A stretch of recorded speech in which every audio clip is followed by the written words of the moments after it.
재보궐선거 이후 부동산 민심을 달래기 위한 여러 대책을 검토 추진하고 있는 더불어민주당이 당내 부동산 특위 첫 회의를 가졌습니다.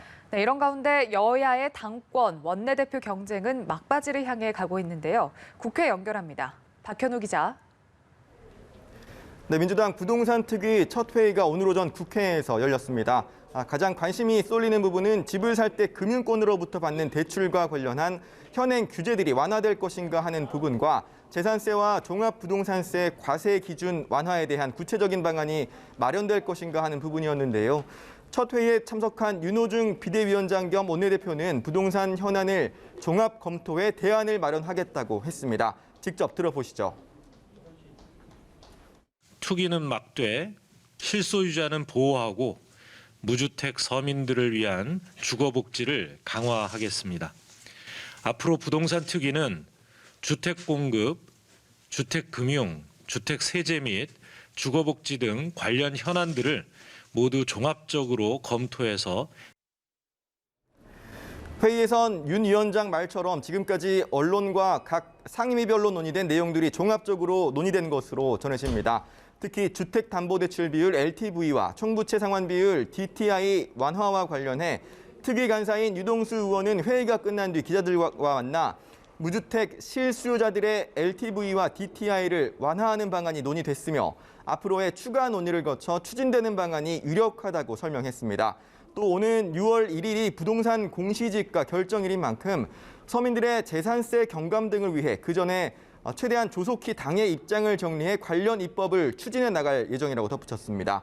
홍익표 정책위 의장도 오전 라디오에 나와 무주택자와 실소유주에 대한 대출 규제 완화 방안은 늦어도 5월 중순 전에는 발표할 수 있을 것으로 전망하면서 종부세 완화 문제는 다루더라도 매우 후순위라는 입장을 밝혔습니다. 이런 가운데 국민의힘에서는 주호영 대표 권한대행 겸 원내대표가 주재하는 마지막 원내대책회의가 열렸습니다. 임기를 마무리하는 주 대표대행의 소회도 직접 들어보시죠. 공수처법 개정이라든지 임대차 3법 통과라든지 이 정책 일관성이라든지 현실과도 맞지 않는 내로남불로 이런 법들을 많이 양산한 그런 1년이었습니다. 또 최선을 다한다고 했습니다마는 역부족으로 막아내지 못해서 무력감과 참담함도 많이 느낀 그런 한 해였습니다. 네, 이제 여야의 당권 그리고 원내대표 경쟁 막바지를 향하고 있는데요. 오늘 민주당과 국민의힘에서는 각각 마지막 토론회와 재선 간담회가 열린다고요. 네, 민주당 대표와 최고위원을 뽑는 전당대회가 닷새 앞으로 다가온 가운데 당권 주자인 홍영표, 송영길 의원식 후보는 오늘 밤 마지막 토론회에서 맞붙습니다. 당 혁신안과 부동산 대책 등 민생 개혁 이슈 등을 둘러싼 난타전이 예상되는데요. 오늘 토론회를 끝으로 내일부터는 전국 대의원과 권리당원을 대상으로 하는 온라인 투표가 시작됩니다. 이와 함께 이번 주 ARS 투표, 국민과 일반 당원을 상대로 하는 여론조사 등을 거쳐 다음 달 2일 최종 결과가 발표될 예정입니다.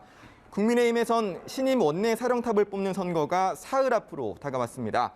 출사표를 던진 김기현, 권성동, 김태흠, 유희동 의원은 오늘은 재선 의원들로부터 자질을 평가받았습니다.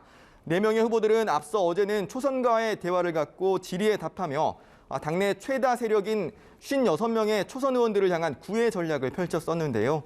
재선 의원들도 당 의원 총 101명 중 20명으로 그 수가 결코 적지 않습니다.